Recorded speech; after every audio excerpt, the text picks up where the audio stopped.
What's going on, Tiger fans? I'm John Czech, and this is the first edition of the Hot Corner, which is an in-depth look at all things Tigers baseball.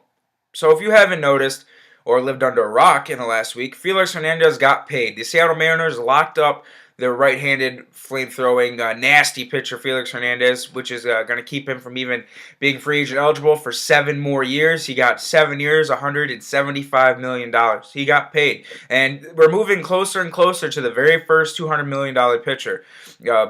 Felix Hernandez is now the highest paid pitcher in baseball, outdoing CC Sabathia, New York Yankees, who was for the longest time the highest paid pitcher in baseball. So today I'm going to talk about how does that affect our very own Justin Verlander.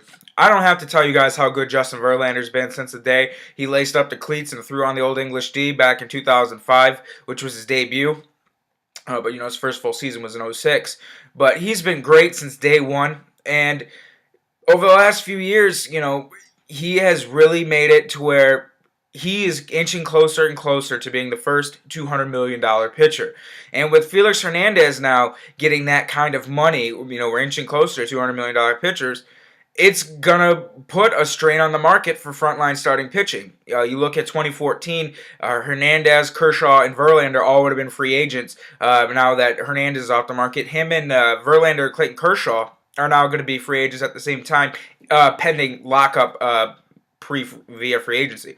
So will Verlander get $200 million now that Felix Hernandez got $175 million? This is what I want everyone to take a quick second and think about. When Verlander in 2009 got his contract extension, he got $80 million. In the course of 4 years, frontline starting pitching has gone up almost $100 million.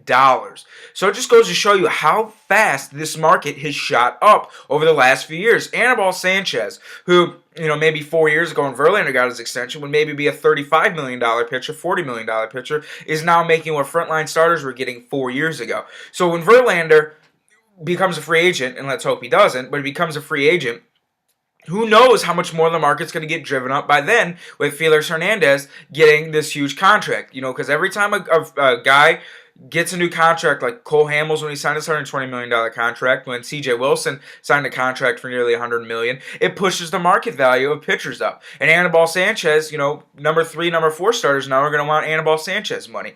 So Verlander, if he has another 2 good seasons like he has his last few seasons, he's had a Cy Young, an MVP, another near Cy Young season last season, he very well could be the first $200 million pitcher.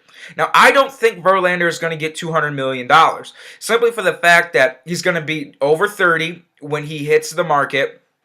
We still don't know how good these next 2 years are going to be this year and next year. It is Justin Verlander, so we can expect nearly the same, nearly 20 wins, 200 plus strikeouts, 200 plus innings. ERA sub 3. I'm guessing he's going to do over the next 2 years, but I think the Tigers might not give him $200 million just because he's going to want the years, okay? He's going to get the 7, 8 years. I can see that. But the $200 million because he's going to be 31 years old, and that's kind of a lot to give to a guy, just entering the wrong side of 30.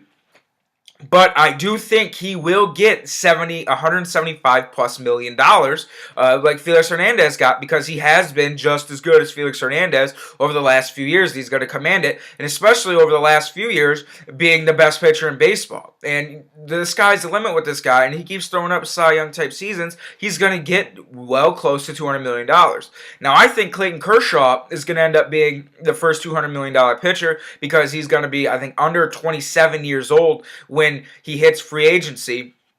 And he plays for the Dodgers. The Dodgers are not afraid to throw out large contracts. They assumed so many contracts, Beckett, Gonzalez, Crawford from the Red Sox, and they took it no sweat. They have over $200 million payroll.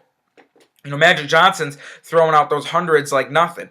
So I think Kershaw has the best shot at being the first $200 million pitcher because he plays for the Dodgers, an ownership that is not afraid to ship out cash, and they're just buying, they're really making sure they lock up everyone long term. So I think Clayton Kershaw has the best shot because he's younger and the organization he plays for. But Verlander will get close to $200 million. You can be damn sure that he will get that much money because he is going to command a lot. And Adam Hernandez last night on the majors was making a great point that it might come down to Verlander or Miguel Cabrera, because Miguel Cabrera, I think, is a free agent a year after Verlander. I'm not sure. I know it's right around the time of that. That's a lot of money. And Miguel Cabrera is going to be in the same situation that Albert Pujols was in. When Cabrera hits free agency, I think he's going to be 31 or maybe 32, just like Pujols was. Pujols was 31. And you look at Cabrera's numbers and compare him with Pujols' first 10 years, they're very comparable. You know, Pujols was a bit better in his first 10 years than Miguel Cabrera was, but they're very comparable. And Cabrera is probably going to get that huge $200 million contract just like Pujols did, just based on all his previous accomplishments over the last, what would be like 13 seasons, 14 seasons by then. So he will get the big $200 million contract like Pujols got, and someone will sign him long term because the Tigers don't jump on it.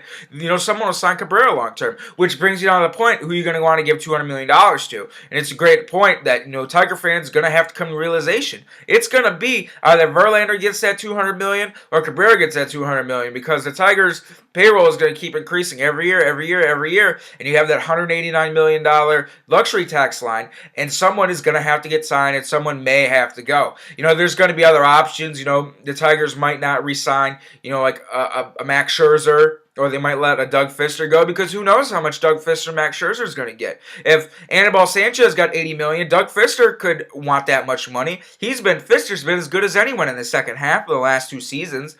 Look at Max Scherzer. He puts together a couple consistent seasons. Why couldn't he get $80 million?